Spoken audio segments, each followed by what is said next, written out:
So you decided buying a rental property is a good idea. You want to add two or three of them in the portfolio, and that can make a lot of sense for people. Real estate's done really well over the last few years, and if you can stomach being a landlord or you hire a property manager, it is a great way to add passive income, get some tax advantages, get some long-term appreciation. Lots of things go into there's lots of benefits for purchasing a piece of real estate. The problem is, which one do you purchase and who do you rely on to make that purchase? Most of the people I talk to, they are not analyzing their purchase, nor are they working with someone that can help them truly analyze the purchase to help them make a good decision. They simply look at a property, say, "Oh, this looks like a great little property." They figure they can fix it up a little bit, they can rent it for X number of dollars a month, and over time it's going to be a great deal. But is it really?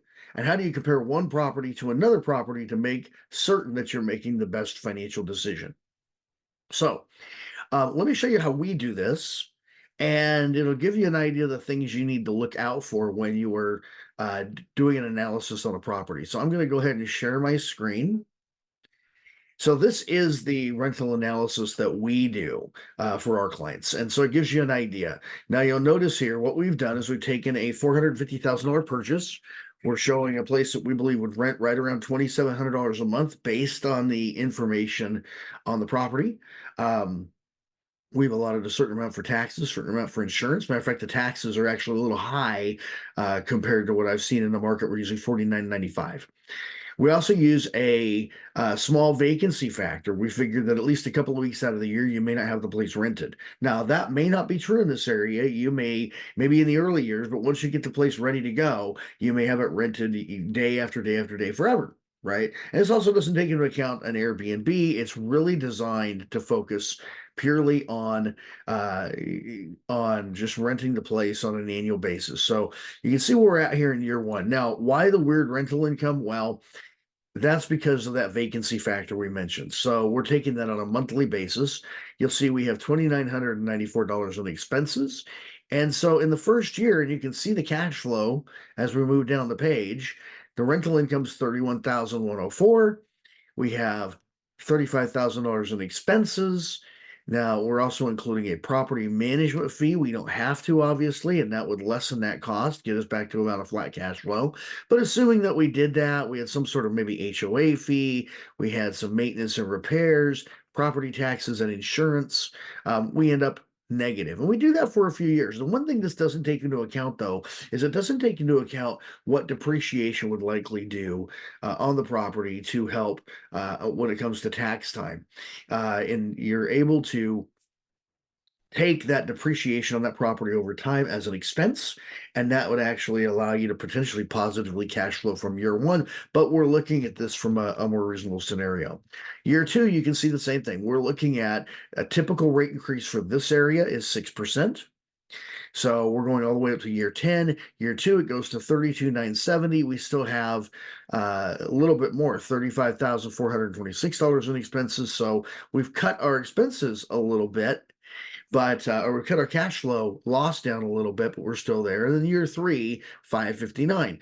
Now, I prefer to cash flow, cash on cash return right up front if I can, but this is not a great market in order to do that in many cases. So this is just an example. It may not be the house you want to buy, but you can actually see over time how long it's going to take you to begin making money on your cash flow. And you may look at another property and decide that another property is a better deal, right? But if you don't have this sort of analysis, there's no way to do that.